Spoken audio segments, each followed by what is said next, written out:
Studios.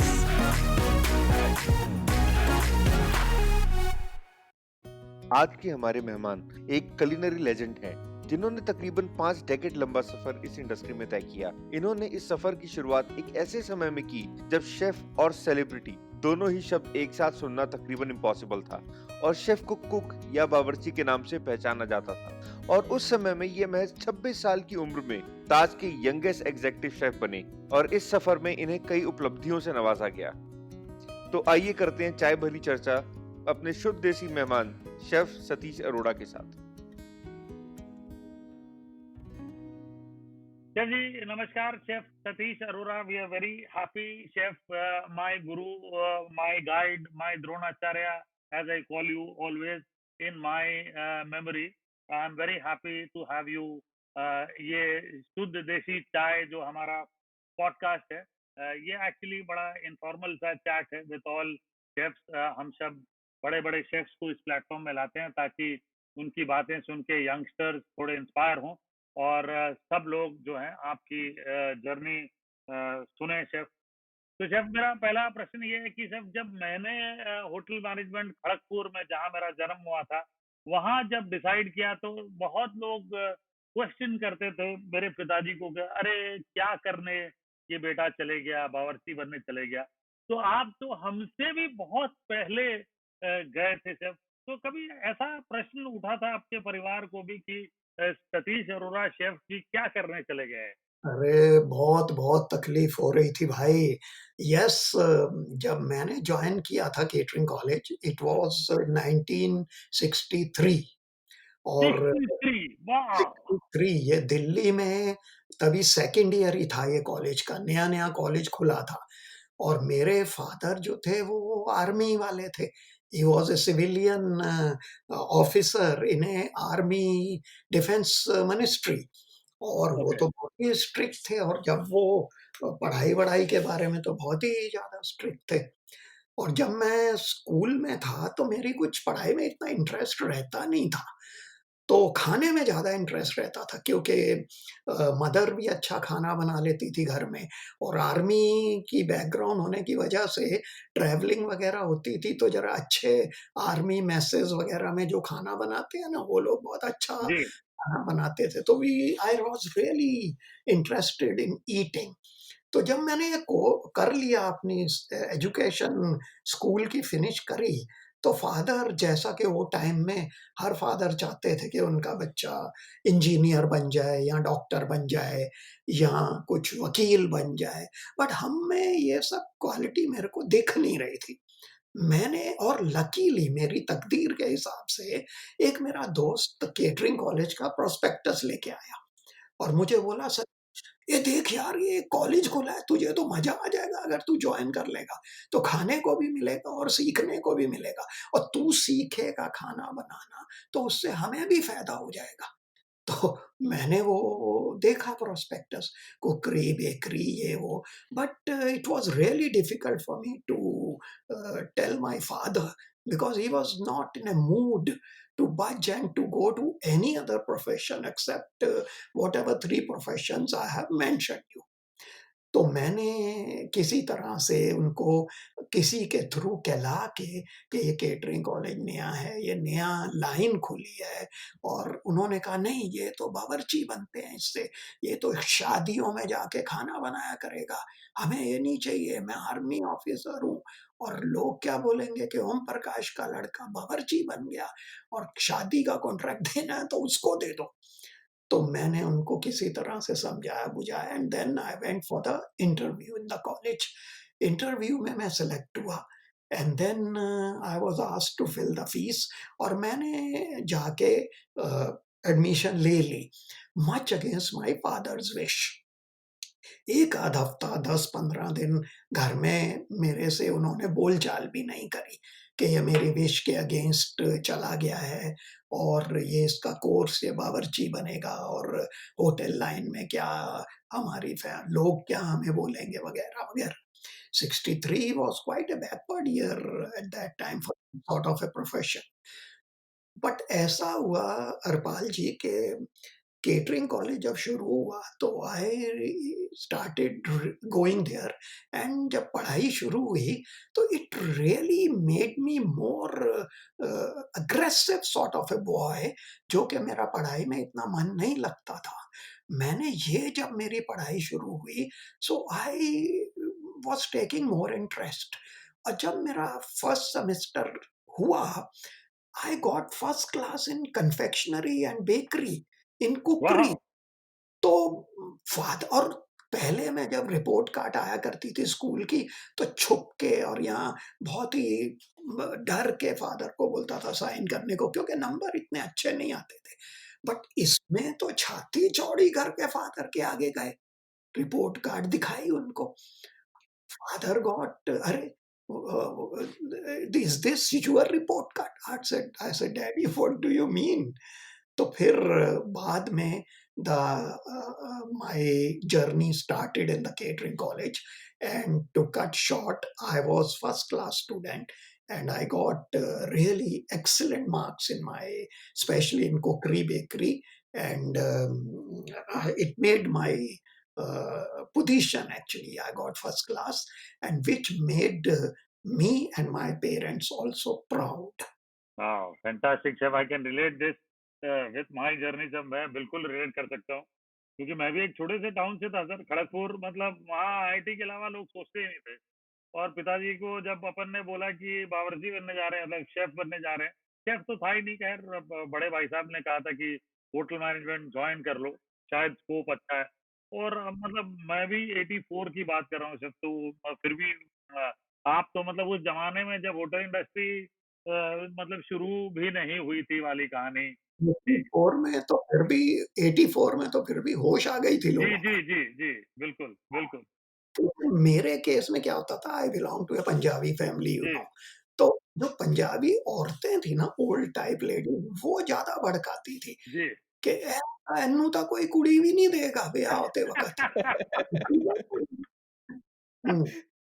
तो बिल्कुल, लेकिन कुड़ी मिल गई शेफ, भाभी मिल गई, मतलब मैडम मिल गई हाँ, मतलब। बिल्कुल। उसको भी जब जब उसको भी देखने गया था, तो वहाँ भी कुछ ओल्ड लेडीज़ ने बोला था कि मेरे फादर इन लॉ को कि "ये क्या तू यार कर रहा है शादी वहाँ होटल के बच्चे को, ये ज़्यादा से ज़्यादा बावर्ची का काम करता है, यहाँ गुंडा टाइप होएगा, और ज़्यादा से ज़्यादा क्या करेगा, तेरी तेरी लड़की को खाना अच्छा बना के खिलाएगा घर में, और क्या।" तो and they belong to a good business family. तो but now they are very happy, and I am proud to say that some of those ladies वो ही रिकमेंड करती हैं अभी बहुत से बच्चों को कि हमारे बच्चे को भी केटरिंग कॉलेज में भिजवा दो ज़रा। तो शेफ जब आपने अपना करियर शुरू किया था, उस टाइम तो होटल इंडस्ट्री भी बिल्कुल नई-नई थी। तो उस टाइम पे आज जैसे अगर हम किसी होटल के किचन को देखते हैं, तो आज तो बहुत एडवांस है। उस समय किचन्स कैसे होते थे और क्या चैलेंजेस आप फेस करते थे उस टाइम पे? 67 में मैंने पास आउट कर लिया। उसके बाद मेरी नज़र यही थी कि मैं ताजमहल होटल जॉइन करूँ। Because I had heard during course of my training program and all that कि यार this is the best hotel और इधर ही जॉइन करना चाहिए।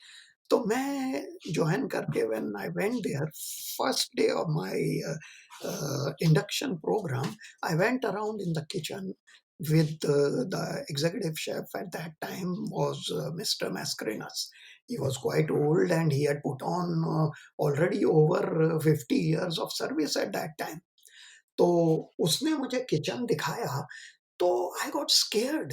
It was such a huge big kitchen with so many cooks working with big huge handis, and it was oil fired burners, और सब इतनी गर्मी लग रही थी वहाँ पे कि मैंने कहा यार ये तो हम तो घर में we are used to you see घर में छोटे पतीले, और केटरिंग कॉलेज में भी इंडिविजुअल जो पतीले मिलते थे that was quite small.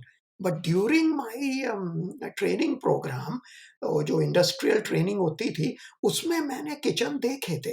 Taj grand Calcutta का किचन देखा था, which also was like this only, with oil fired burners and all that, and I got little scared. But then जब मैंने वहाँ पे ट्रेनिंग कर मैंने बोला यार अब तो मेरा ये बनना है, करियर इसी में बनना है, तो उसमें बात करने की कोई प्रॉब्लम ज़रूरत तो है ही नहीं। So, I was given a small tour of main kitchen. वो टाइम में मेन किचन नहीं होता था वहाँ पे, और कोई रेस्टोरेंट नहीं था। इंडियन रेस्टोरेंट था, उसका किचन अलग था, which was a small kitchen, which when they took me, it appeared to me like my catering college kitchen. तो जब मैं एक दिन उन्होंने घुमाया, उसके बाद उन्होंने हमको इंडक्शन में डाल दिया। तो after a week when I was put in the kitchen, it was so hot, please believe me, I was drinking just glasses of water, क्योंकि हम यूज्ड टू नहीं थे इसके।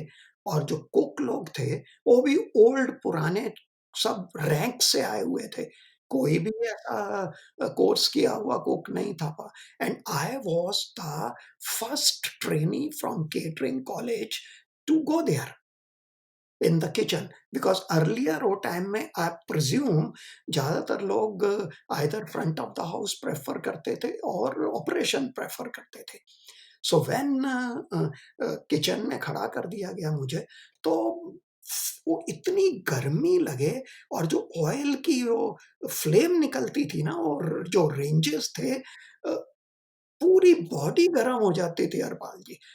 पूरे कपड़े पसीने में तर हो जाते थे। और बट मन करता था कि यार किचन के बाहर जाओ, but you could not do that because you were a trainee there. और जो पतीले थे वो भी इतने बड़े भारी पतीले, और मैं तो 20 साल का था उस वक़्त। और वो इतने, और जो ये शेफ़ लोग, जो ओल्ड कुक लोग हैं, वो मज़ा भी लेते हैं ना कि अरे ये नया ट्रेनी आया है, इसको हमने जो इतना मर-मर के जी, सीखा है, इसको हम इमीडिएटली नहीं सिखाएँगे। तो वो मुझे उल्टी ऑड जॉब देते थे, ऑड चीज़ें करने को देते थे। यहाँ बोलते थे स्टोर में जाके ट्रॉली भर के सामान लेके आ जाओ। और ऐसी बातें होती थी।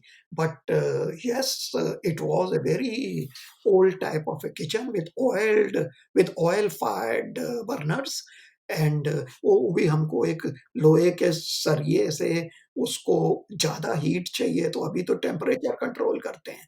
तभी वो सरिये से हम उसका हुक निकालते थे, तो वो ज़्यादा फ्लेम आती जी। थी। वो कम हीट चाहिए तो उसको बंद करते थे। तो ठंडे पानी का तौलिया रखते थे पास में, ये सब चीज़ें होती थी। वाओ! शेफ़ आई मीन मैंने भी गुज़ारी इतनी टाइम, मतलब ये नहीं सुना था कि ऑयल फायर्ड बर्नर्स हलवाइयों के पास अभी भी देखता हूँ, कहीं-कहीं जाता हूँ तो। But for a 5 star hotel to have a oil fired, but chef जब आपने वहाँ ताज महल में जॉइन किया था, मतलब लाइक यू सेड कि आप पहले क्वालिफाइड शेफ़ ट्रेनी थे। तो उसके पहले जितने भी ये जो 5 स्टार होटल था Taj Mahal, which was the most renowned then, till date it is also the most renowned, तब मतलब कोई क्वालिफाइड आदमी था ही नहीं, मतलब इट वाज ऑल। नहीं, नहीं, नहीं थे, डोंट मिसअंडरस्टैंड, क्वालिफाइड आदमी थे, but I was kitchen trainee बन के जो आया अच्छा, था ना, वो पहला था। ओके, और वह तो हमारे जगत वर्मा थे, जो कि उस वक़्त शेफ़ नहीं थे, जी, but he was in the kitchen hmm, as a sous chef. Okay, और इस तरह से और 2-4 लोग थे, बट जो केटरिंग कॉलेज से वो टाइम में जो लोग निकलते थे, जी, they used to prefer front of the house. Correct, correct, okay, okay. So you were there, how many batches were there before you, chef, when the IHM started? Only one batch. तो I mean मतलब उस ज़माने में भी लोग, उस ज़माने में तो ख़ैर लोग प्रेफ़र ही नहीं करते होंगे किचन में जाने के लिए, बिल्कुल भी। It was difficult for me even to penetrate into Taj Kitchen, because Ajit Kerkar was the general manager at that time, ji, and he took my interview and he felt that I probably am not suitable for a kitchen job, because एक तो मैं इतना कुछ hefty built नहीं था, जी, दूसरा short कद का बच्चा, तो 5 फुट 7 इंच का बच्चा, उन्होंने कहा कि kitchen job is very heavy. तो उन्होंने मेरे को बोला why you want to join kitchen? I said sir मैंने शुरू से बहुत इंटरेस्ट लिया है। You can see my report card, it also speaks and I have interest in cooking. And when I was in third year and I did fourth year, at that time Mr. Roger Moncote, जो जी, Ashoka hotel Delhi में French chef थे, जी, वो हमको as a external cookery instructor पढ़ाने आते थे और practical करते थे। तो उन्होंने मुझे बोल के रखा था कि Satish when you finish you join me क्यों? क्योंकि व्हेन ही यूज्ड टू वो टाइम में तो आपको पता है हरपाल जी के जी, डेमोंस्ट्रेशन किचन्स नहीं होते थे। जी, आजकल तो डेमोंस्ट्रेशन किचन में ऊपर छत की तरफ शीशा लगा रहता है, ताकि जी, वो बताता है हांडी में क्या हो रहा है। हुँ, और वहाँ पे तो वो टाइम में तो कुछ नहीं था और 20 बच लोग मेरी क्लास में थे, मैं छोटा था और अगर मैं पीछे खड़ा रहता, तो मुझे हांडी में दिखता नहीं और वो जो कुकरी टर्म्स थ्रो करता है, now I am going to braise, now the onions are sweating, now you will see the vapour coming, तो वो क्या होता है? ये सब देखना है मुझे। तो मैं वो क्लास शुरू होने के पहले ही अ, उसके पास जाके खड़ा हो जाता था और वो बोलता था कि today's dish say for example is supreme the volaille forestier. Now we'll have to chop the onion, we'll have to have garlic this. So I used to help him by chopping garlic etc. Reason being कि मैं हांडी में directly देख सकूं कि क्या हो रहा है when he is throwing the cookery terms to me और टू द क्लास। कई लोगों ने मुझे बोला भी, अरे वो चमचा खड़ा रहेगा रॉजर मॉन्कुट के साथ में, but it did not bother me because indirectly I was gaining and I was trying to learn. और मुझे ये फ़िक्र नहीं थी कि मेरे हाथ से गार्लिक की स्मेल आए या कुछ होए या मेरा हाथ भी कट जाता था वो टाइम में। क्योंकि जब आप फ्रेंच शेफ़ के पास खड़े हो तो थोड़ा शो ऑफ भी करोगे यार। और करेक्ट, मेरे को थोड़ी उँगली भी कटती थी कभी-कभी या कभी-कभी गरम भूल से गरम हांडी भी छेड़ ली जाती थी। ये सब होता था।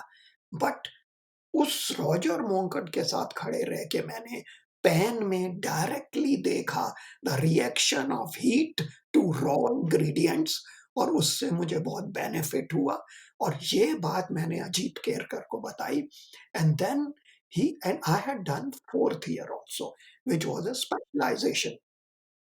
तो वो स्पेशलाइजेशन में होटल किचन प्लानिंग वगैरह भी सिखाते हैं। तो अजीत केरकर ने मुझे एक पेपर दिया और मुझे बोला, "I want to open a restaurant. Can you plan a kitchen for me? Sit in that corner and I will give you half an hour." इतना बोल के उसने मेरे हाथ में कागज़ पकड़ा दिया। So I told him, "Sir, I have got few questions." He said, "What questions?" I said, "Sir, you should tell me what cuisine. You should tell me where is this restaurant. You should tell me which are the other surrounding things around this restaurant." वगैरह। तो वो बोला, "अरे! You mean to say that you have to know all that?" I said, "Yes, sir. Then only I will plan the kitchen." Probably he was testing me. And then I made this kitchen, and then he immediately called the personal manager and told him to give me a letter as a trainee chef in the kitchen and asked me when can you start. And that is the way I entered into Taj Kitchens. Fantastic, that's impressive. जब आप ये भी था कि आप 26 साल में ताजमहल के शेफ बन गए थे, जबकि उस ज़माने में आज तो ख़ैर सिनेरियो डिफरेंट है, बट उस ज़माने में लोग यही कहते थे कि जब तक किचन में इंसान ग्रे नहीं होता, उनके बाल ग्रे नहीं होते, वो एग्ज़ैक्ट शेफ नहीं बन सकता। तो मतलब आपने ये 5-6 साल के अंदर ऐसा करिश्मा दिखाया होगा, आई एम श्योर, ताजमहल में कि आप you rose up the rank of the most prestigious hotel. तो ये जर्नी मतलब कैसे हुई, जरा ये मैं चाहूंगा कि आप बताएं ताकि सब सुने। और उस समय क्या रेजिस्टेंस भी होता था? जो पुराने पुराने लोग थे उनसे रेजिस्टेंस होता था जब आप 26 साल की उम्र में ताजमहल के शेफ बन गए थे तो? बिल्कुल, बिल्कुल हरपाल जी, आपने मेरी दुखती रग पे हाथ रखा है एक्चुअली।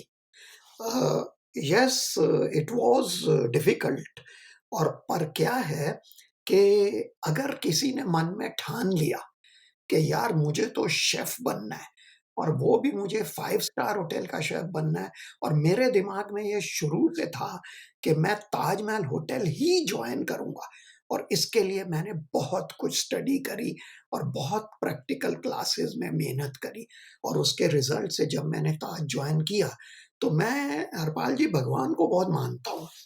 मैं ये बोलता हूँ कि जो भी है वाहेगुरु का हाथ सिर पे रहना चाहिए।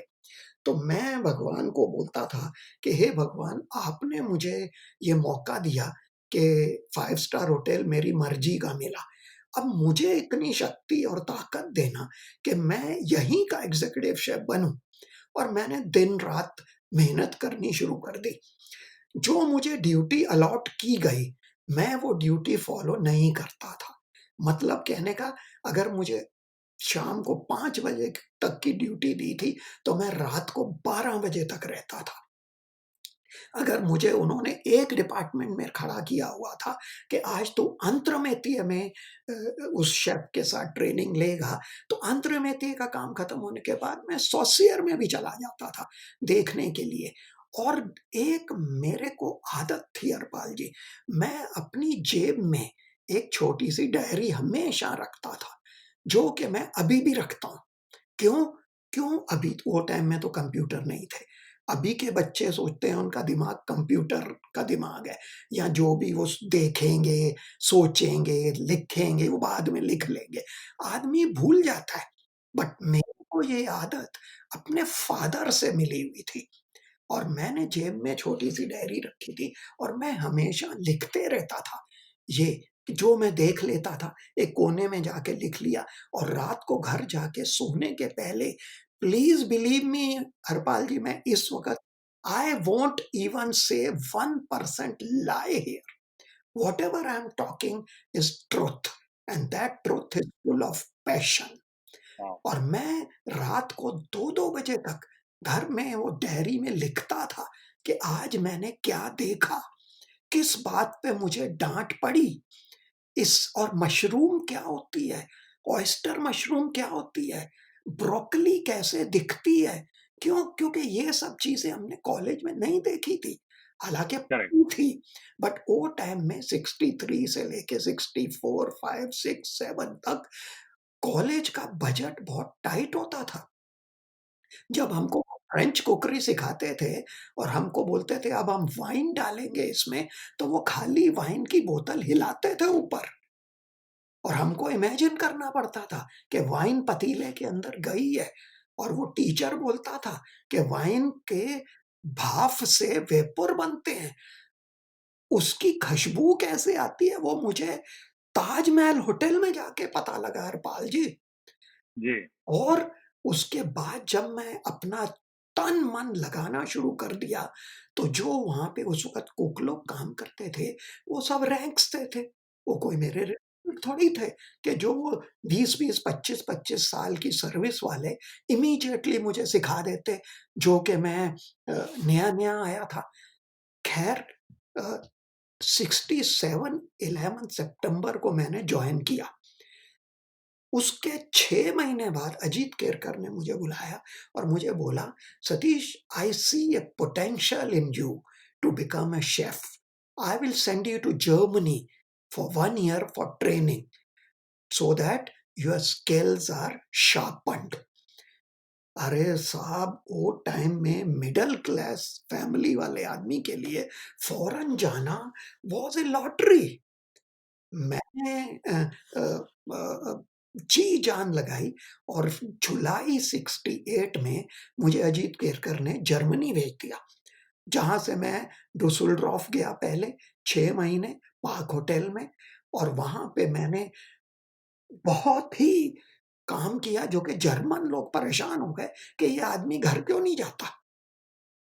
अब उनसे सीखने के लिए जो मुझे छोटा-बहुत इंडियन खाना आता था जैसे chicken curry, mutton rogan josh, biryani, हलवा सूजी का, ये सब जो चीज़ें थोड़ी बहुत मुझे आती थी, मैं वो बनाने लगा और इससे उनको इंटरेस्ट आने लगा इसके अंदर। तो उससे क्या हुआ हरपाल जी कि उन्होंने मुझसे कुछ भी छुपाया नहीं। मुझे बताना शुरू कर दिया। बैंक्वेट फंक्शन्स में मुझे इन्वॉल्व करना शुरू कर दिया और मैंने नोटबुक पे नोटबुक भरनी शुरू कर दी, कमरे में जाके। लिखना शुरू कर दिया। 6 महीने मेरी ट्रेनिंग वहाँ खत्म हुई, तो उन्होंने मुझे फ्रैंकफर्ट भेज दिया। ये स्टाइगनबर्गर ग्रुप ऑफ होटल्स की चेन थी और वहाँ करेक्ट। पे फ्रैंकफर्ट में उनका होटल है, फ्रैंकफर्टर हॉफ, जो कि उनका हेड ऑफिस है। उन्होंने मुझे वहाँ लगा दिया। 6 महीने मैंने वहाँ काम किया और वहाँ भी सेम स्टोरी रिपीट हुई और पूरी 8 लॉग बुक्स रेसिपीज़ से भर दी गई। अ, टील विंकलर कल के करके वहाँ पे डायरेक्टर होता था। जब मेरा वापस जाने का टाइम आया, टील विंकलर ने मुझे बोला कि why don't you stay here? We will offer you a job. I told him, sir, no, I am loyal to my company. In just 6 months' time, they asked me to go abroad without even signing any bond or anything with me. They have faith in me, and I see my future in Taj. And this is my desire that I wanted to become an executive chef of Taj Group. So उन्होंने मुझे उसने मुझे request फिर करी but I did not listen to him but I told him that I have a elder brother he is just 1 year old उसने भी यही course किया हुआ है आपको हैरानी होगी कि जहाँ मेरे लिए रिजेंटमेंट थी वहां मेरे भाई ने भी यही कोर्स किया और मैं वाह। उसको बोला वो भी यही टाइप का काम करेगा जैसे मैंने किया तो finally, they issued a work permit for my brother, and I was asked to stay for 1 more month. I stayed for 1 more month. Brother Aya, I installed him, and just to tell you, Harpalji, it is ji. now over 40 years. My brother has not come back to India. He is वाह। he was in Germany for about 30 years and now he is in Vancouver, owning a restaurant in Vancouver. और जब वो Germany में था तो he used to recruit Indian chefs for Steigenberger group of hotels. वाह। उसके बाद जब मैं वापस आ गया, अजीत केरकर ने मुझे बोला कि Satish I want to see what have you learned. I said okay sir. मैंने एक डेट फिक्स कर ली और एक असिस्टेंट साथ में ले लिया और 25 डिशेस बनाई हरपाल जी बिलीव मी वाह। मेरे पास लॉग बुक 8 भरी हुई थी मैंने 25 डिश बनाई golden room banquet room book की sorry gateway room banquet room था छोटा वो हाँ, बुक कर लिया जी।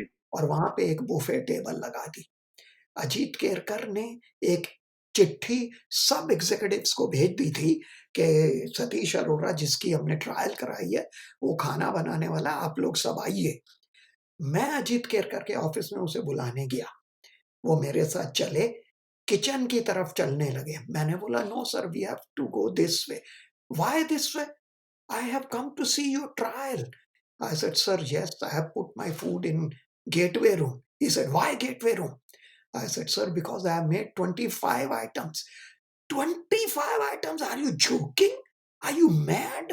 Why? I didn't ask you to show me 25 items. And you know, Harpalji, you must have met ji. Ajit Kerkar. What ji. kind of a person he is. या। तो मैंने उनको बोला, sir, you had faith in me. You sent 21-year-old boy to Germany at your cost to learn and to come back. I have come back with lot of things for my hotel. So I wanted to show you some. वहां पे देखा तो पहले से ही लेनी मनेजिस कमिलिया पंजाबी जगत Verma NB Daruwalla Shirin बाटली वाला ये सब लोग खड़े थे तो केरकर ने वो पूरा देखा mister Mascarenhas who was executive chef was also standing there तो वो बोला मैस्की ये सतीश ने बनाया मैस्की बोला हाँ सब इसने बनाया है तो उसने बोला ये अकेला बनाया है I said, no, sir. I took this boy with me. He was chopping, cutting, and mixing and grinding for me. And whatever cooking was done, I have done it. How did you do it? I said, sir, just wait. 8 log book कोने में रखी थी वो ला के उसे दिखा दी sir मैंने ये सीखा है अजीत केरकर कि फेस रिएक्शन देख के हरपाल जी मेरे को आँसू जैसे आने लग गए। मैं आपको बता नहीं सकता, probably you are such a wonderful chef that you will realise कि ये कैसी फीलिंग होती है उस टाइम पे। उन्होंने वो सब देखा और वो डिशेज़ देखी। अजीत केरकर ने मुझे बोला कि मैं इतना तो नहीं खा सकूँगा, बट जो तुझे लगता है ये बेस्ट है वो मेरे लिए गरम करवा दे। हमने गरम कराया, सब देखा गया, सब एग्ज़ीक्यूटिव्स ने टेस्ट किया and then finally I was issued, he told that personal manager who was also there to issue an appointment letter, and I was issued an appointment letter of sous chef Wow. in 1968. Wow. 69, sorry, 68 July I went to Germany. 69 I was issued this appointment letter as a sous chef, and then my rigorous journey started, Harpalji, afterwards. उसके Wow. बाद जब मैं sous chef बन के kitchen में जाना शुरू हुआ, तो मुझे लोगों से सीखने में बहुत तकलीफ हुई। But to cut short, in 1973 when there was a catering meeting, NB Daruwala used to be the F&B manager.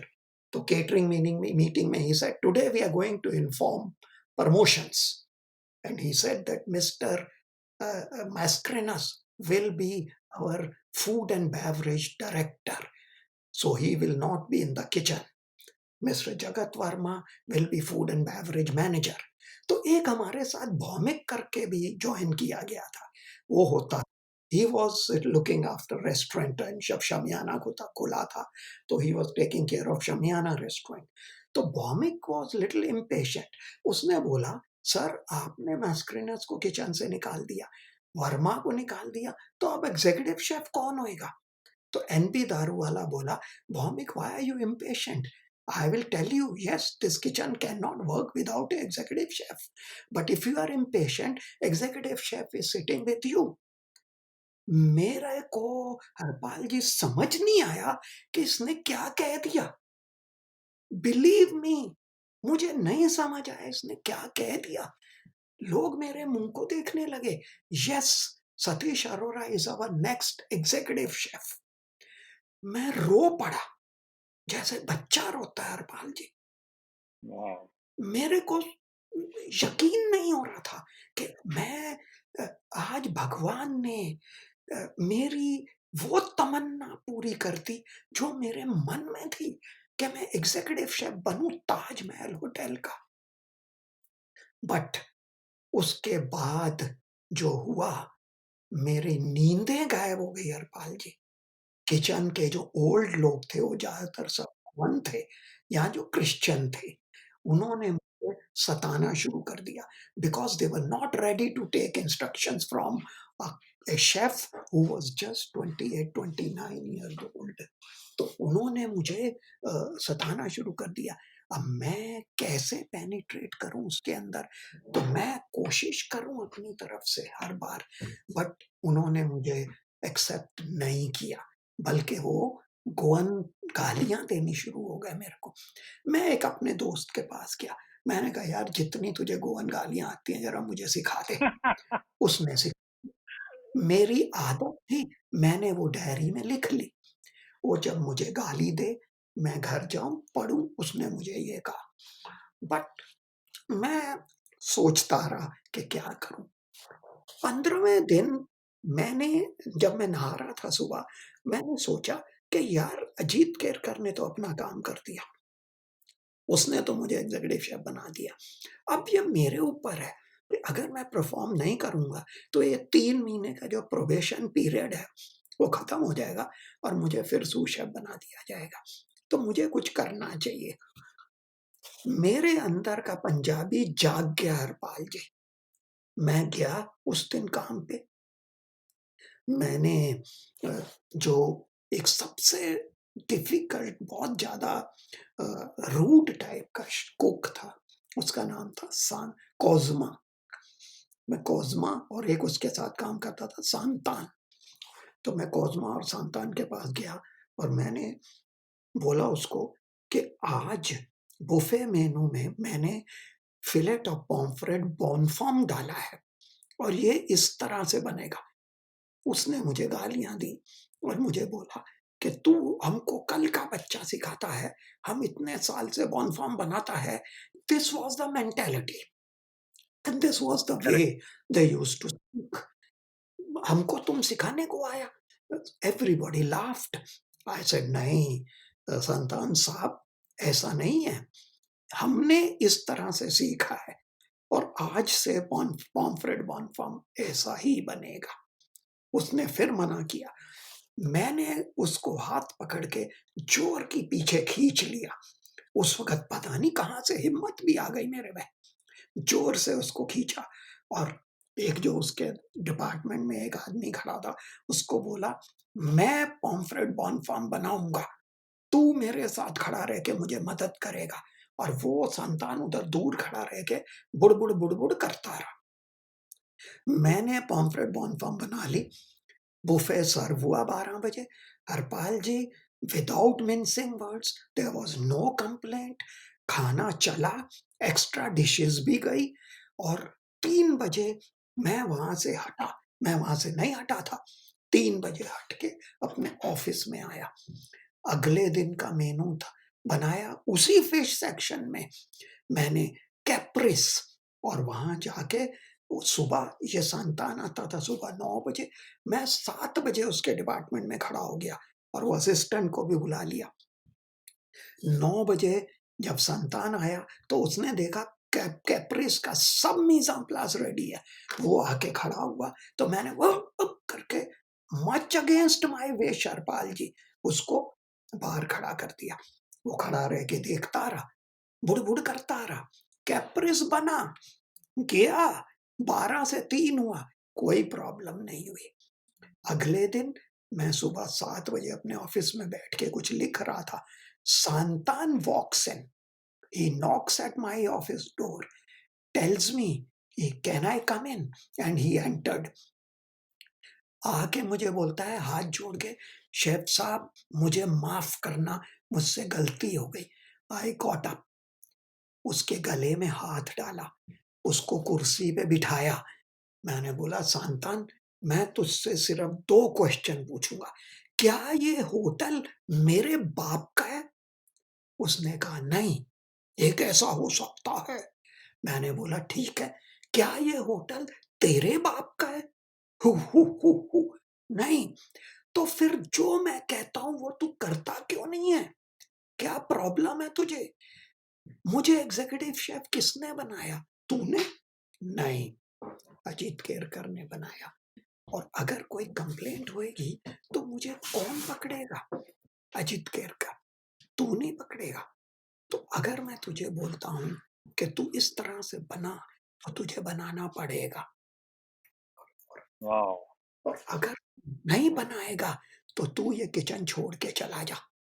तो उसने कहा, "नहीं सर, जो आप बोलोगे मैं वही करूँगा।"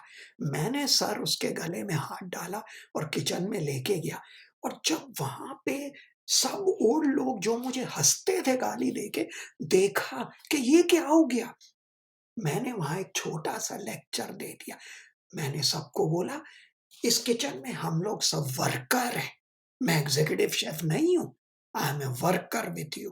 मैं कंधे से कंधा मिला के चलूँगा। गेस्ट आएँगे, लोग खुश होएँगे, खाने की प्रेज़ होएगी और तो बिज़नेस बढ़ेगा और जब बिज़नेस बढ़ेगा तो किसको फ़ायदा होएगा? हमको भी फ़ायदा होएगा, कंपनी को तो होएगा। इसलिए मुझे आप लोगों की मदद की ज़रूरत है।" और इस तरह से हरपाल सिंह जी मैं तरक्की लेता गया और ये एग्ज़ीक्यूटिव शेफ़ की पोज़ीशन आसानी से सँभालता गया। आजकल जब भी मैं ट्रेनिंग क्लासेस लेने बच्चों की जाता हूँ, सबसे पहले उनको ये एग्ज़ाम्पल देता हूँ, we are not babus in the kitchen, we are workers. हाथ गंदे नहीं हुए, यूनिफ़ॉर्म गंदी नहीं हुई, इन कुछ गिरा नहीं कपड़े पे, तो कैसे सीखोगे यार? और कैसे बनोगे एग्ज़ीक्यूटिव शेफ़? या कैसे तरक्की करोगे? इस तरह से मैं एग्ज़ीक्यूटिव शेफ़ की पोज़ीशन पे चढ़ना शुरू किया। अ, तो शेफ़ एक एक वो टाइम था जब शेफ़्स को बावर्ची के तरीके से देखा जाता था। हमारे पास उतने किचन में यू नो इक्विपमेंट्स भी इस तरीके के नहीं होते थे जितने एडवांस इक्विपमेंट्स आज हैं और उस टाइम पे कोई सोच भी नहीं सकता था कि शेफ़्स को भी सेलिब्रिटी का स्टेटस मिलेगा। कभी और नहीं ये सोचा था ये कोई। ये आप आपकी जर्नी में आपने पूरा देखा है। हाँ जी। ये शेफ़ को बिल्कुल एक थर्ड क्लास वर्कर के तरीके से देखने से लेके, जो सेलिब्रिटी स्टेटस तक की जर्नी है, ऐज़ अ शेफ़ आपसे अच्छी कोई नहीं बता सकता। मैं हिमांशु जी आपको बोलता हूँ कि आप सही बोल रहे हो, बिल्कुल सही बोल रहे हो।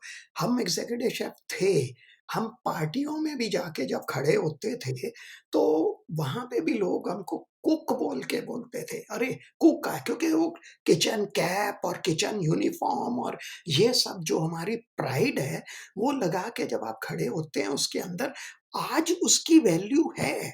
आज लोग दौड़ के आते हैं आपसे हाथ मिलाने के लिए, बट वो टाइम में "ओए! ये मेरे को ये डाल के देना ज़रा, ये क्या है?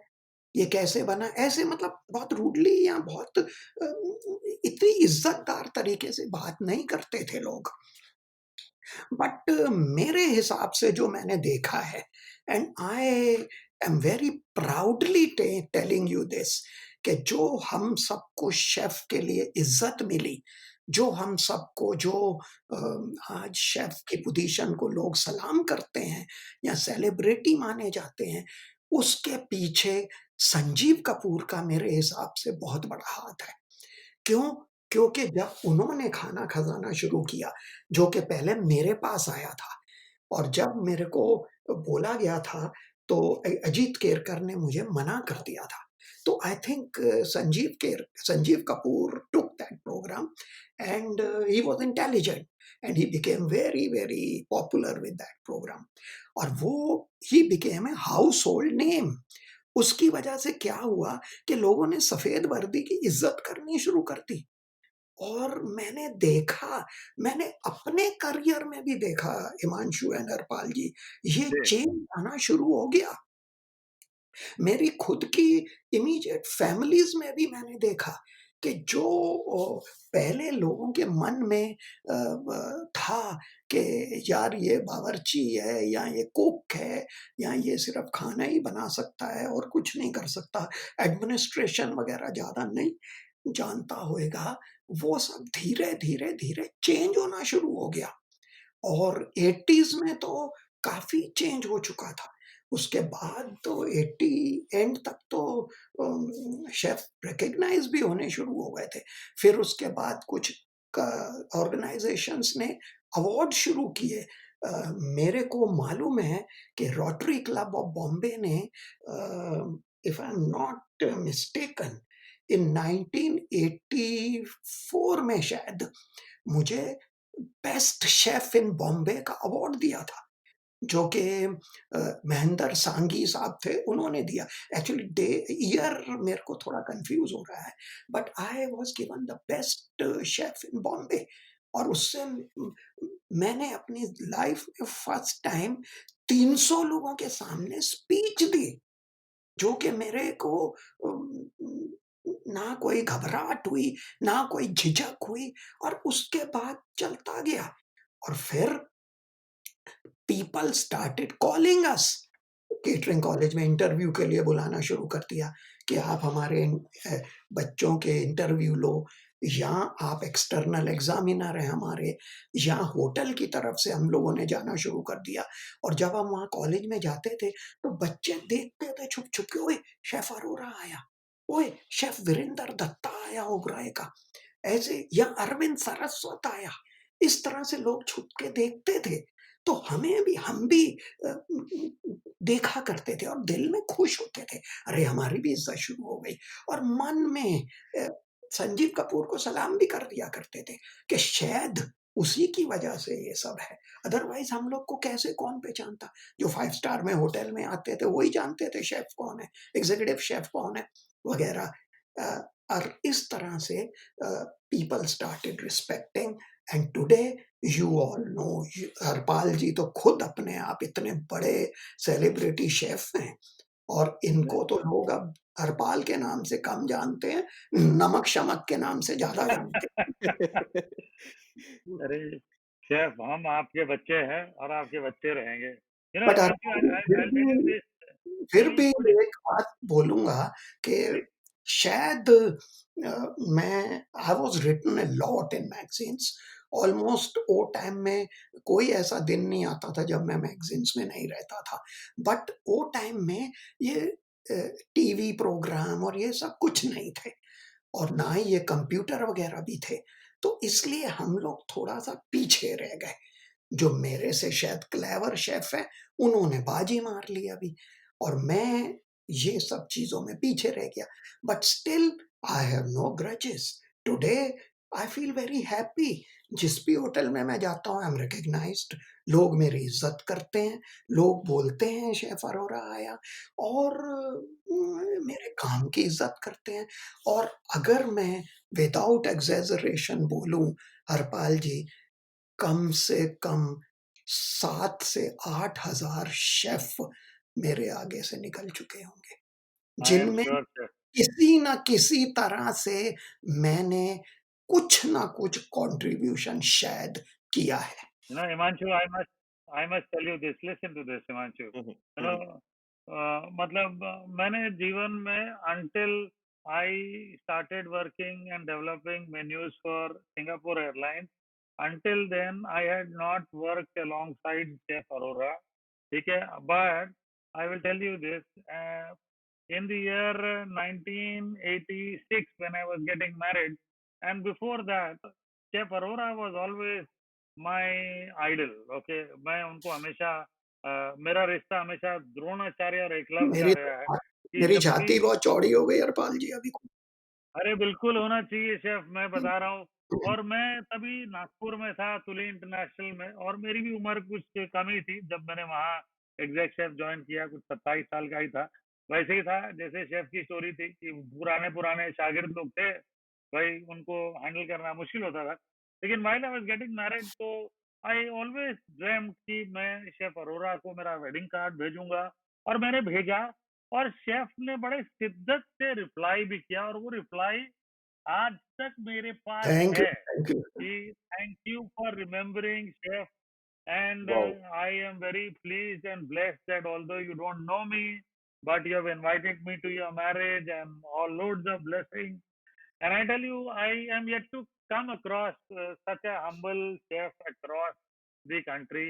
जब ये इतनी humbleness और groundedness आप लाते कहाँ से, और ये इसका राज क्या है? मतलब ये यंगस्टर्स को अगर बताऊं इस वक्त कि ऐसे शेफ बनना चाहिए, चाहे जितने मर्जी बड़े हो जाओ, मैंने ये हरपाल कैसे जी करते हैं आप? बहुत मार भी खाई थी किचन में।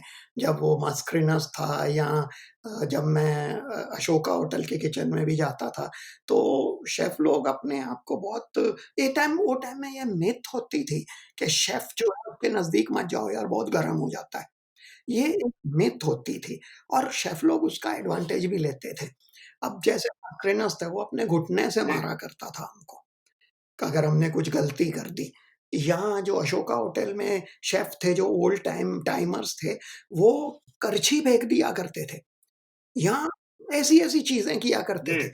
मैं मन में सोचता था यार, कि वो भी इंसान है, मैं भी इंसान हूँ, और मेरे भी वही सब चीज़ें बॉडी में लगी हैं, जो उसके लगी हैं। तो मुझे अगर कोई डाँटता है सबके सामने, तो मुझे थोड़ा अफ़सोस भी होता है, और अच्छा भी नहीं भी लगता है। तो मैं क्यों लोगों को डाँटूँ? हालाँकि मुझे जब एग्ज़ीक्यूटिव शेफ़ बन के गुस्सा आता था, it was quite famous and popular कि सतीश अरोरा बहुत गुस्से वाला आदमी है। जब मेरी शादी हो रही थी, हुई, और मैं वाइफ़ के साथ आया बॉम्बे, तो अपनी वाइफ़ सुषमा को मैं ताज लेके गया, तो NB Daruwala who used to be our एफ&बी डायरेक्टर, उससे मिलवाया। तो उसने बोला कि सतीश अरोरा की आवाज़ इतनी ज़ोर की है कि ये अगर ताज किचन से चिल्ला के बोलता है, तो गेटवे तक आवाज़ जाती है।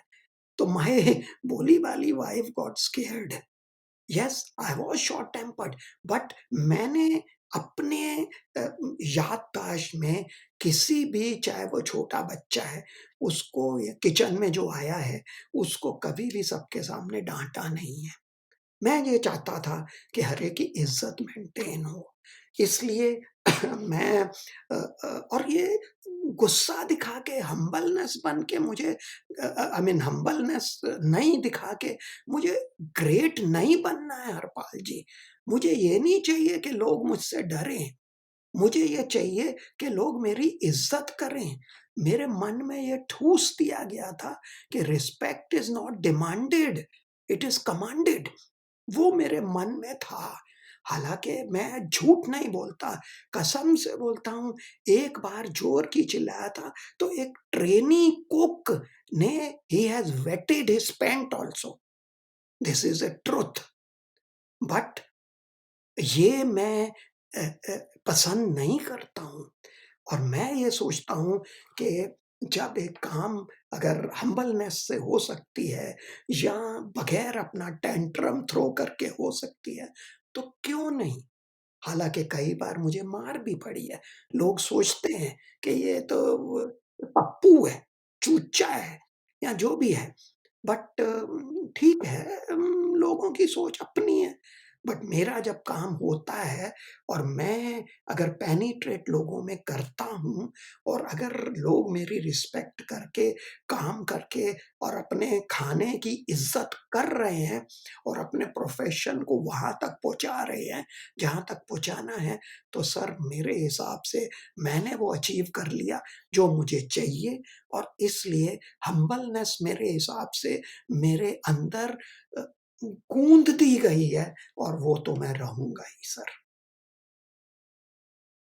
अच्छा शेफ़, आपका 50 साल के आस-पास आपने ताज को दिए 10 साल एग्ज़ैक्टली। और इस ड्यूरेशन में आपने कई बड़ी हस्तियों को भी होस्ट करा है, हाँ, ताज में और ताज के बाहर भी। हाँ जी, तो आपके साथ कुछ इंटरेस्टिंग किस्से भी काफ़ी होते होंगे? बहुत होते हैं।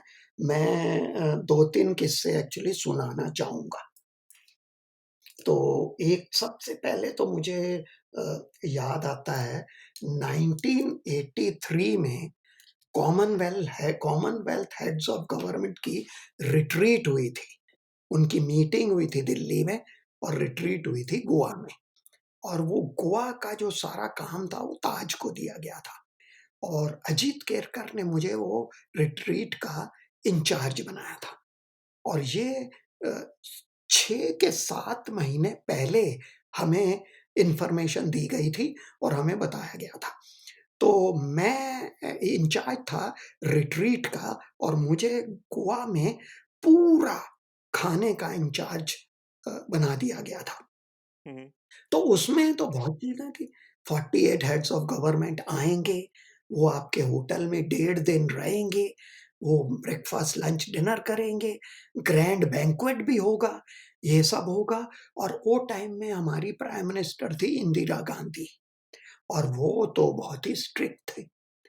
और फिर जब हमें 6 महीने पहले बोला गया कि हमें मेनूज़ बनाने हैं, तो वो मेनू बनाने के लिए मुझे बहुत ही मशक्कत करनी पड़ी। मैंने 48 हेड्स ऑफ गवर्नमेंट के लाइकिंग्स एंड डिसलाइकिंग्स निकाले, एम्बेसीज़ में थ्रू ताज। और वो क्या लाइक करेंगे, क्या खाएँगे, क्योंकि वो टाइम में, excuse me of my saying that, ज़्यादातर सब ओल्ड लोग थे और उनकी कइयों को कोतमीर पसंद नहीं, कोतमीर मतलब कोरिएंडर लीव्स पसंद नहीं। कइयों को जीरा नहीं पसंद, कइयों को वाइन नहीं चाहिए फूड में, ऐसी बहुत सी चीज़ें थी, जो कि हमें लिखनी थी और मुझे वो ध्यान में रख के उनका खाना बनाना था। तो हमें बोला गया, हमारे अजीत केरकर साहब ने बुलाया और बोला कि मेनू बनाओ and we have to go and meet mister R K Dhawan in prime minister's secretariat. मैं, Ajit Kerkar, NB Daruwala who used to be our एफ&बी, सो हम तीनों गए दिल्ली, इंदिरा गांधी के सेक्रेटेरिएट में। वहाँ पे हमने मेनू दिखाया। वो मेनू दिखाया गया, वो मैडम के लिए रख दिया गया और हमारे पास वो मेनू 15 दिन बाद आया और हमें बोला गया कि madam would like to see some of the dishes, और she is going to be in Goa for, जब वो क्योंकि गोवा तो बहुत प्रोग्रेस करनी शुरू कर दी गई, ताज को भी हमने बहुत रूम बनाने शुरू किए, और हेर्मिटेज जो एरिया है फोर्ट अगवाड़ा का, वो तभी बना था। और हमारे सब बड़े बड़े साहब लोग, अजीत केरकर, और वो टाइम में मिस्टर JRD टाटा होते थे, वो भी हमारे चेयरमैन, वो भी आना शुरू हो गए। और इन सब के बीच में मैं किचन, जो कि आपको मालूम है, you can imagine how the Goa kitchen will be. मैंने इमीडिएटली गोवा किचन को रिवैम्प किया, अच्छी-अच्छी रेंजेस मँगा ली, फ्रीज़र ठीक कर लिए, वॉक-इन ठीक कर लिए, सब कुछ कर लिया, फ्लोरिंग पे बहुत ध्यान दिया। अपना कोल्ड स्टोरेज में मैंने पैलेट्स मँगा दिए, क्योंकि कोई भी सामान ज़मीन पे नहीं रहेगा, बिकॉज़ वो जो डिग्निटरीज़ आएँगी, उनके साथ उनके डॉक्टर भी आते थे, तो कुछ-कुछ कंट्रीज़ के, जो आके हाइजीन चेक करते थे। तो I didn't want any problem, क्योंकि हमें ये सब कुछ बोल दिया गया था कि ये कंट्री की इज़्ज़त का सवाल है, और ये हमारे होटल ग्रुप की भी इज़्ज़त का सवाल है। तो वो मिसेस गांधी प्रोग्रेस गोवा में देखने के लिए 2 महीने पहले आने वाली थी, तो वही टाइम सिचुएशन का एडवांटेज लेके मैंने 150 डिशेज़ अपने एक बुफे पे लगाई। जो कि मैंने बोला मैडम आएगी, तो मैं उनको ब्रीफिंग देके कि ये जो मेनू है, इसमें से 150 डिशेज़ बनी हुई हैं, यहाँ पड़ी हैं। इसके अंदर जो डिशेज़ हैं, what I am going to put on live on grand buffet also are here. And पता नहीं क्या बात है Harpal ji, I am always a believer of live जी, कुकिंग, कि जितनी ज़्यादा लाइव कुकिंग अगर होती है, तो you will win over your guests. खुशबू आती है, अरोमा आता है, देखने को मिलता है, डिफरेंट कलर दिखते हैं। आपने अच्छी-सी जलेबी फ्राई करने की ट्रॉली बनाई हुई है स्टेनलेस स्टील की, उसके ऊपर एक आदमी ट्रॉली फ्राई कर रहा है। वो सब कुछ मैंने वहाँ, वो गोवा के जो रेस्टोरेंट में जिधर मैंने बुफे लगाया था, रख दिया लाके। मैडम गांधी आई, उन्होंने चक्कर मारा, and she was visibly moved and happy. मैं अपने अजीत केरकर की तरफ देख रहा था, उसका क्या रिएक्शन हो रहा है। और उसके बाद मिसेस गांधी ने मुझे कहा कि please heat few what you think are the best. And Dhawan साहब और जो और बाकी के, I think one mister Brajesh Patel भी थे, उन सब लोगों को बोला गया कि तुम सब लोग खाना टेस्ट कर लो।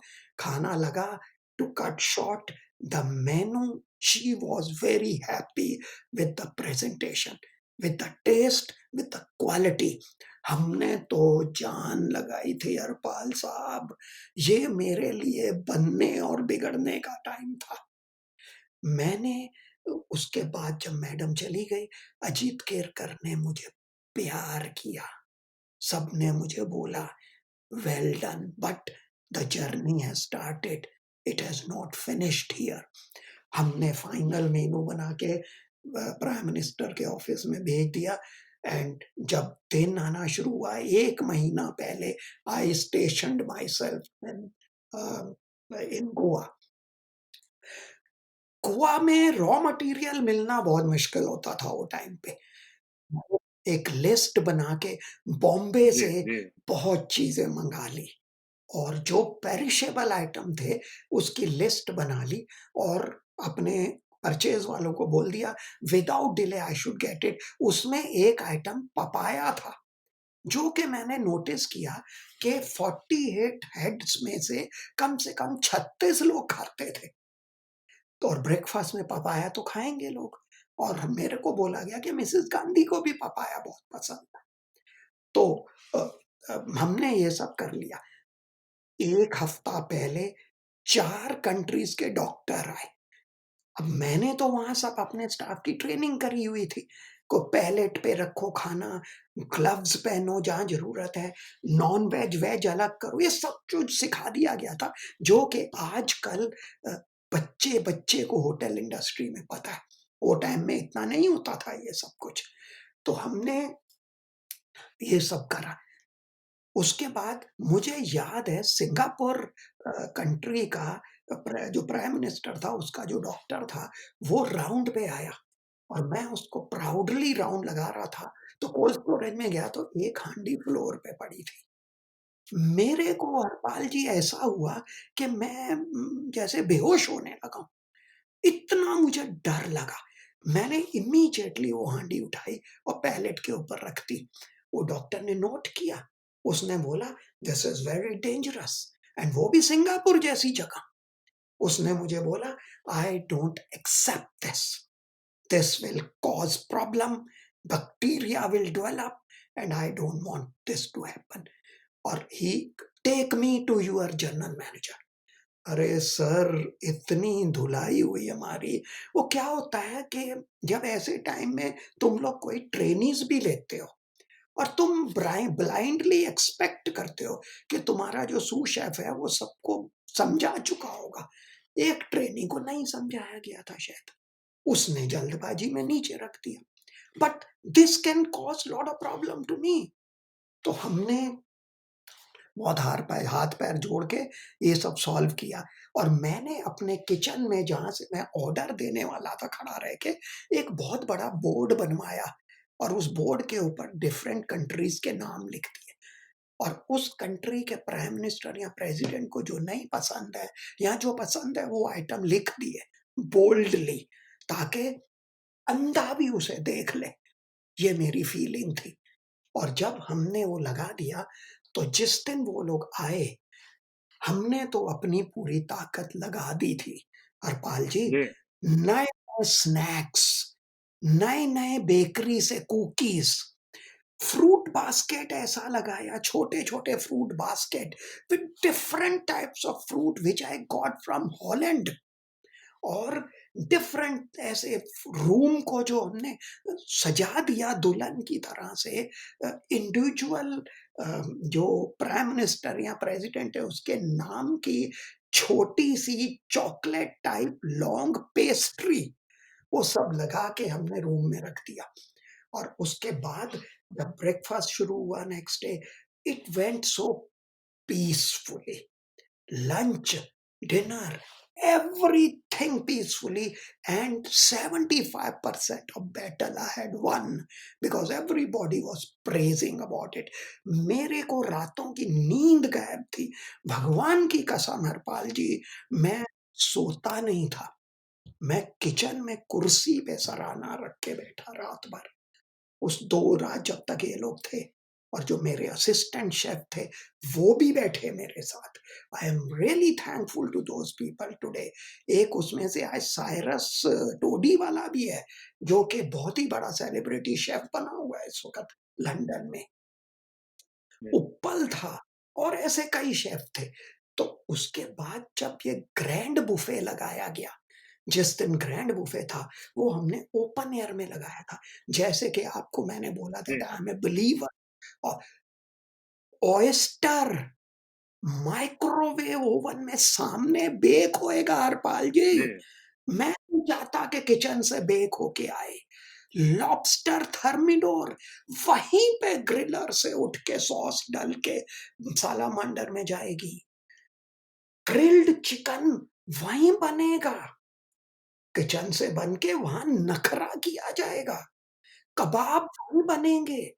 4 तंदूर के लिए तंदूर लगे हैं नान के लिए और अ, जलेबी, गुलाब जामुन, फ्लाम्बे सब कुछ वहीं होएगा। गेस्ट्स आने शुरू हुए, केनेथ कोंडा, बीप, Bob Hawke, Pierre Trudeau, Margaret Thatcher, Indira Gandhi जब आई तो कम से कम 80% गेस्ट आ चुके थे। इंदिरा गांधी आई, उसने सबसे मिला और मुझे बोला, "chef can you take me around?" उस टाइम में तो ये हालत थी कि सब कोई एनबी दारू वाला, जगत वर्मा, शिरीन बाटली वाला, सब कोई वहाँ पे था और अजीत केरकर वो जो वेन्यू था उससे थोड़ी दूर एक बीच हाउस था, वहाँ बैठे थे। उन्होंने ये कहा मैं नहीं उधर आऊँगा।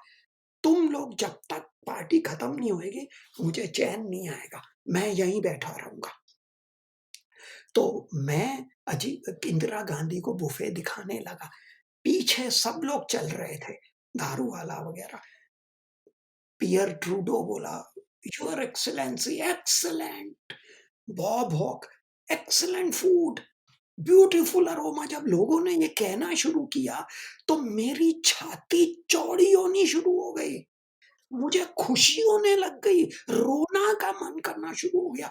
अभी भी हरपाल जी, मैं आपको बता रहा हूँ तो मेरे ये बाल खड़े हो रहे हैं यार। मैं घुमाया तो Mrs Gandhi turned around and she told mister NB Daruwala, I want to talk to J. Not J मतलब होता है JRD Tata, because he was our chairman.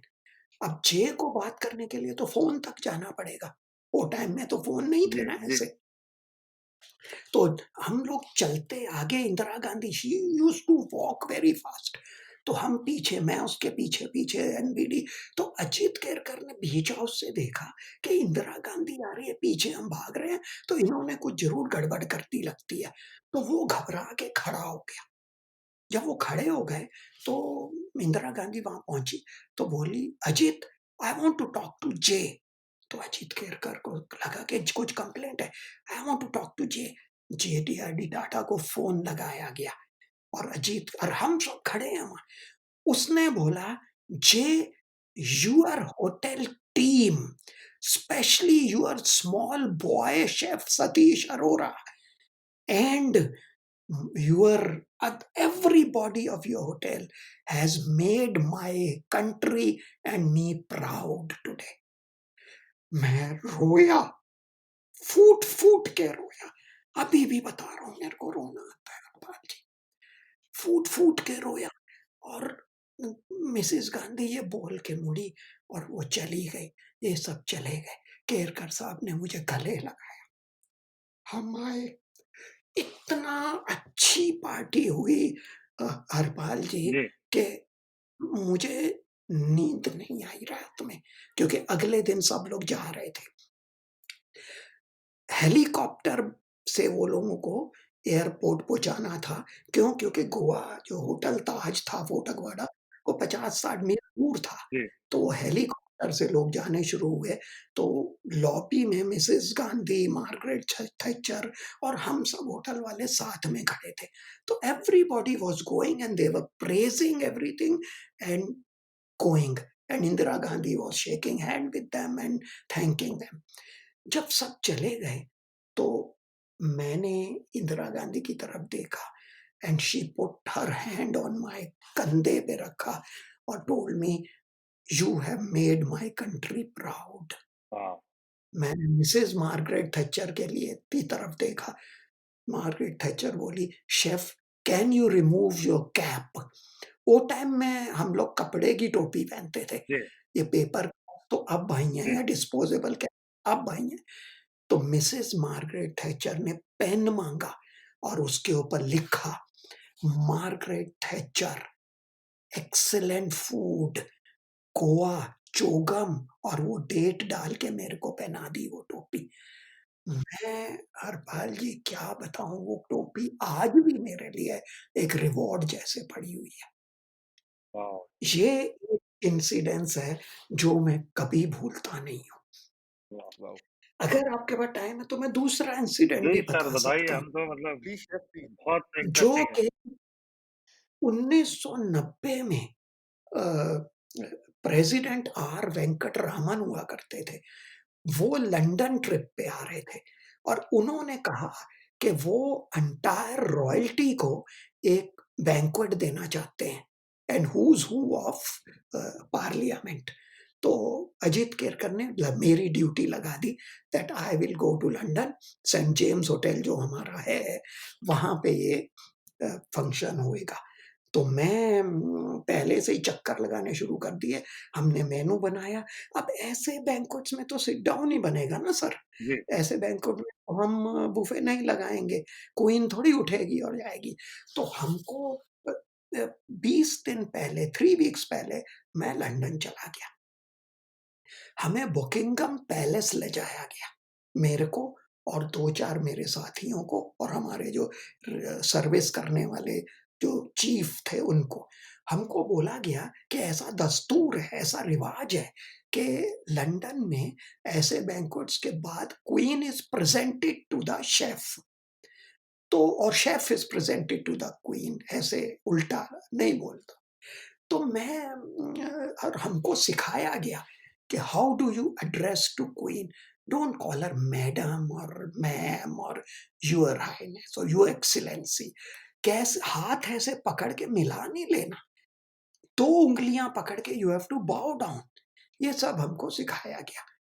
तो उसके बाद जब ये दिन आया और ये खाना लगा, जब हमने 4 कोर्स मेनू बनाया, वो टाइम में कुछ इतना डिफ़िकल्ट टाइप मेनू मैं नहीं बनाना चाहता था, बट मैंने अपने इंडियन खाने को इम्पोर्टेंस देते हुए, but keeping in mind that my consumers are not all Indians, मैंने फ्यूज़न टाइप कर दिया था इन 1990 में। और मैंने जैसे स्पिनच का सूफ़्ले बनाया था मेन कोर्स के लिए, बट इंडियनाइज़्ड।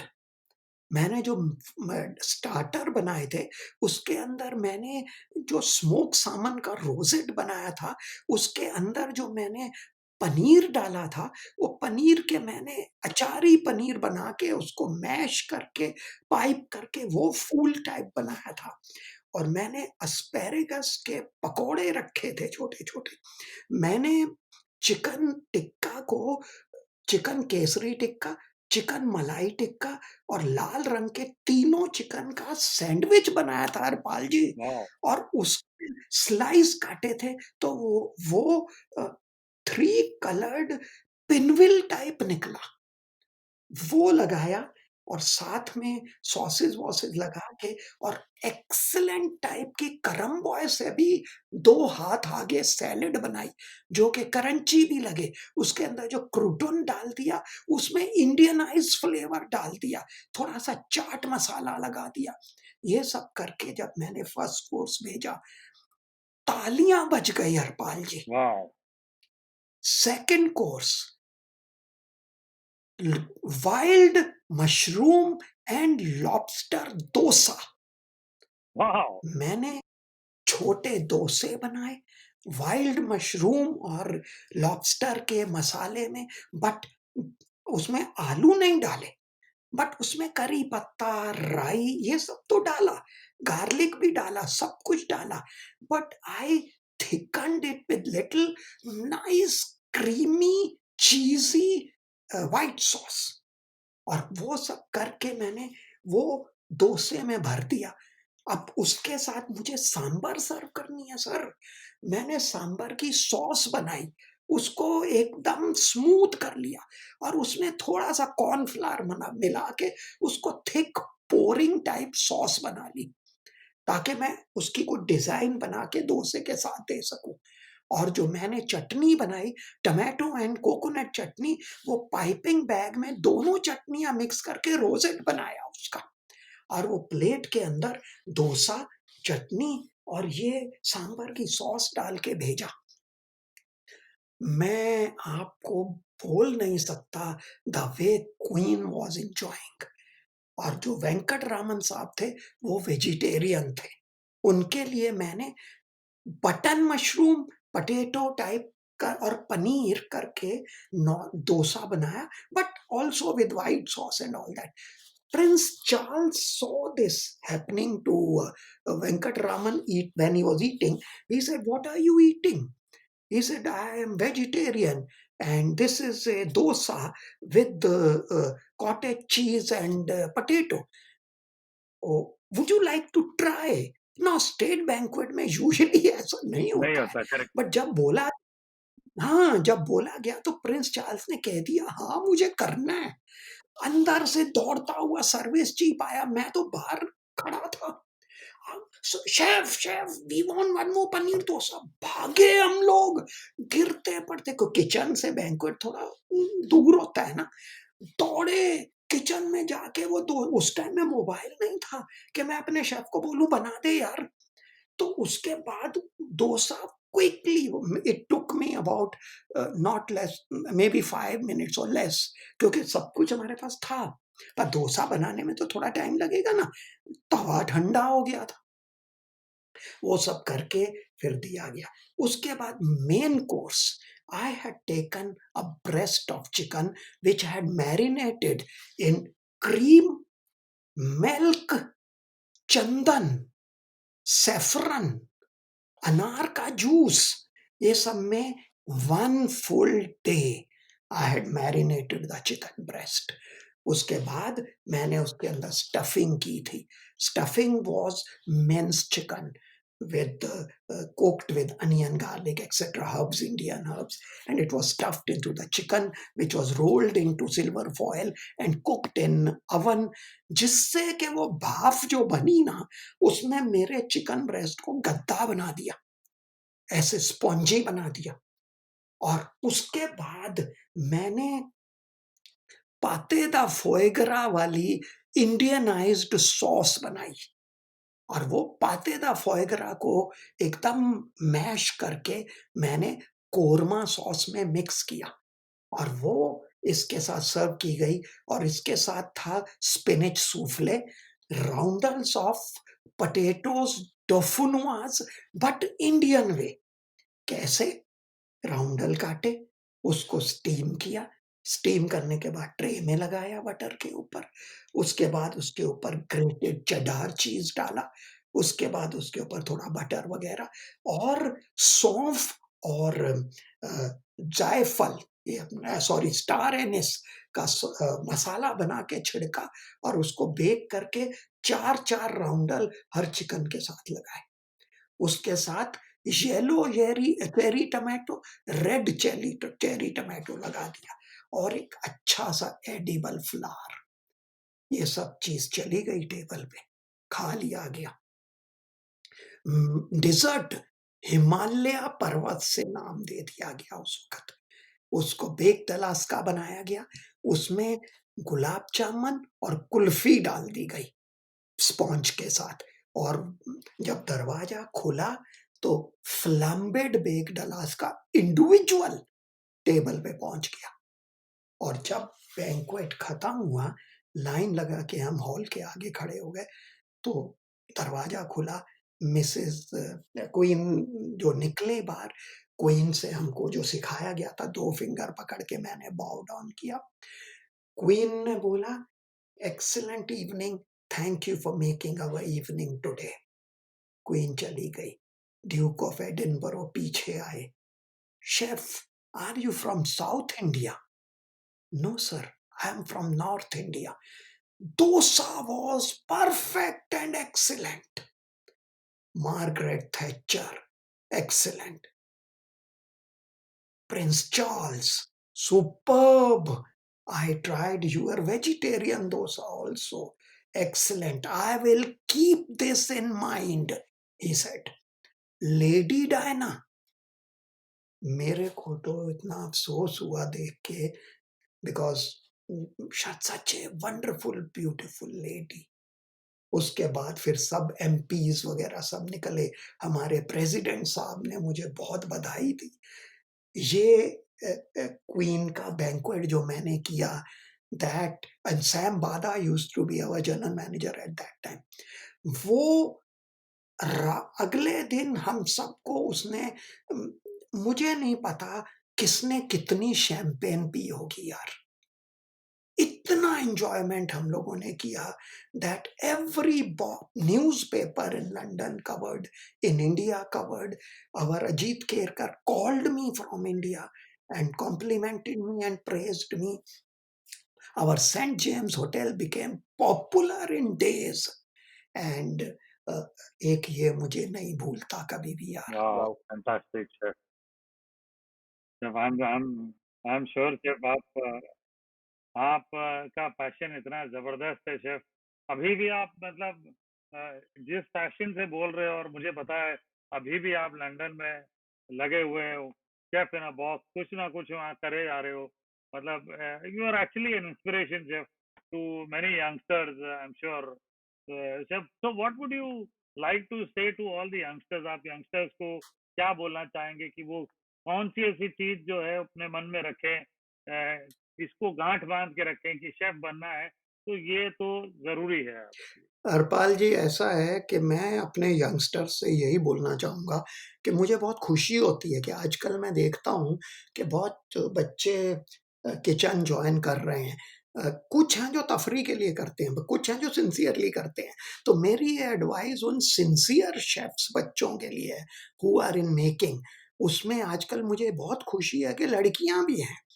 तो जी। मैं उनसे ये कहना चाहता हूँ कि आपने बहुत सोच समझ के ये प्रोफ़ेशन चुना होगा probably, and you people are so lucky कि आजकल तो ज़माने में आप चाँद भी ला सकते हो यार। हमारे टाइम में तो कलर्ड पेपर भी नहीं मिलते थे। हमारे टाइम में तो पूरे इंग्रीडिएंट हर्ब्स भी ड्राई आते थे।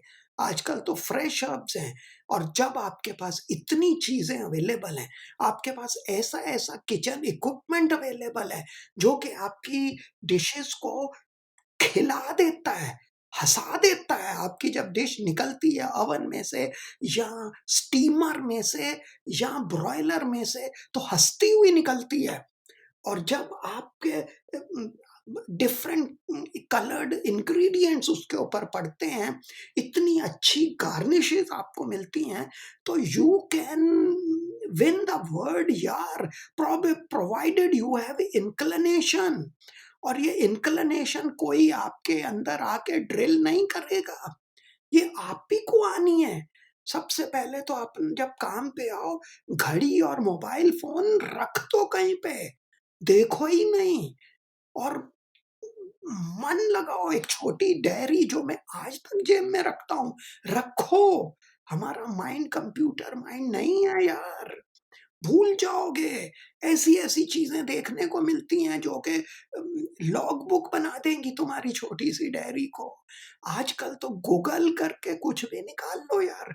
हमारे टाइम में क्या गूगल करना? कुक के पास, एक्सपीरियंस्ड कुक के पास जाओ, तो वो भी नहीं बताता था। स्टैंडर्डाइज़्ड रेसिपीज़ नहीं थी, जो कि हमने खुद अपने होटलों में करनी शुरू कर दी थी। तो आजकल तो आपको प्लेटर में सब कुछ मिलता है my dear youngsters. Please take advantage. This is a wonderful life. Chef's profession is excellent. No doubt, it is not a bed of flowers or roses or whatever proverb says. मुशक्कत मेहनत करनी पड़ेगी। एक stage तो आपको लानी पड़ेगी कि ingredient आपसे बात करे और बोले कि बस, जैसे हरपाल जी नमक को छेड़ते हैं और अपने आप से मुँह से गाना निकलता है, नमक शमक। और मुझे तो लगता है आजकल तो ये बोलने के पहले नमक बोलता होगा शायद। और बच्चों को ये सब चीज़ें प्लेटर पे दे दी गई हैं, but provided you take your interest, provided you make it your goal, that your goal is only to give the best, to do the best, to be the best. You will never be the best. If you will think that way, then you will always be the best, and nobody will take your position. You will always be a shining star. आज संजीव कपूर किसी भी platform पे आके खड़े हो जाते हैं, हरपाल किसी भी प्लेटफॉर्म पे खड़े होते हैं, विकास खन्ना किसी भी प्लेटफॉर्म पे खड़े होते हैं, बरार, रणबीर बरार किसी भी जगह खड़े हो जाते हैं। पीपल एक बार तो ध्यान अट्रैक्ट कर ही लेते हैं यार, ये मेरा कहना है। वाह, thank you chef, thank you so much chef. I think Himanshu, मतलब अभी भी लग रहा है कि और शेफ के साथ लगे रहें। मेरा ख्याल से एक और सेशन शेफ के साथ करेंगे, उनकी इजाज़त बिल्कुल लेंगे बनता है सर। और एक और सेशन उनके साथ करेंगे, क्योंकि इतनी इंटरेस्टिंग चीज़ें सुनने को मिलती है जो कि यंगस्टर्स के लिए काफ़ी फ़ायदेमंद होगी। शेफ, समय हमारे हमने काफ़ी लिया है, अभी भी बहुत कुछ बाकी है आपसे सुनने के लिए, लेकिन अब मुझे लगता है कि एक और सेशन करेंगे आपकी इजाज़त के साथ और एक और बार आपको लेके आएँगे अपने पॉडकास्ट में। शेफ़, इस वक़्त मैं आपको धन्यवाद देना चाहूँगा कि बहुत बढ़िया चीज़ें, बहुत इंस्पायरिंग चीज़ें आपने सभी के लिए की है। मेरे लिए तो आप मेरे द्रोणाचार्य हो, मेरे गुरु हो, मेरे इंस्पिरेशन हो, मेरे सब कुछ हो शेफ। मैं मतलब मैं कड़छी पकड़ता हूँ तो मुझे आप याद आते हैं और मेरा खाना बनाना शुरू होता है शेफ। Great chef. और जैसा हरपाल ने कहा, हम दोबारा एक बार आपको बुलाना चाहेंगे, क्योंकि 1.5 घंटा के इस एपिसोड के बाद भी जो हमने रिकॉर्ड करा है, अभी भी लग रहा है आपसे बहुत कुछ सीखना और बहुत कुछ जानना बाकी है। I'm really honored. Thank you very much, my friend Himanshu and Arpal. Thank you chef, thank you for being on thank the you so show. Much chef, thank you. Bye लागू chef, thank you so much. We are sure कि ये episode सुन के मजा तो जरूर आया होगा और अगला एपिसोड सुनने का इंतजार अभी से हो रहा होगा। तो हम मिलेंगे अगले एपिसोड में एक और शुद्ध देसी मेहमान के साथ। तब तक चाय का कप उठाएं और एड स्टूडियोज के साथ जुड़ जाएं, इंस्टा, फेसबुक और ट्विटर पे। और कुछ behind the scene footage, live guest interactions और हमारे होस्ट के साथ चाय भरी बातों की गाड़ी आगे बढ़ाएं। और हाँ, सुनते रहिए शुद्ध देसी चाय अपने पसंदीदा पॉडकास्टिंग प्लेटफॉर्म पे।